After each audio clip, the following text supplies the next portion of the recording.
qancha ishlasa, hozir hamma imkoniyat yaratilgan. Hammasi yaratilgan. Masalan, bizlar bitta ishlardik, kema reyestri tuzardik-da.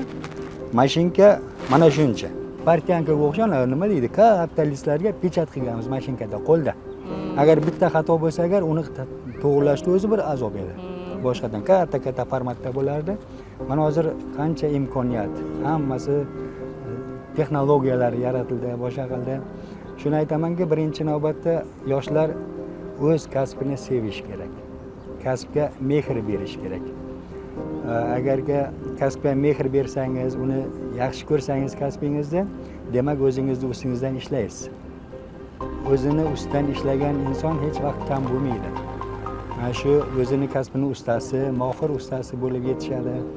Ertaga bir kelajakda jamiyatda, davlatimizga bir foydasi, nafi tegadigan ishlar amalga oshiriladi. Albatta buni ustida hammasi mehnat, izlanish, ozgina mehr bilan ishlash kerakda. Yuzaki ishlasangiz, bu siz uzoqqa bora olmaysiz. Faqatgina uni ichiga kirib, bilimni doim mustahkamlab borish kerak, doim bilim olishga intilish kerak.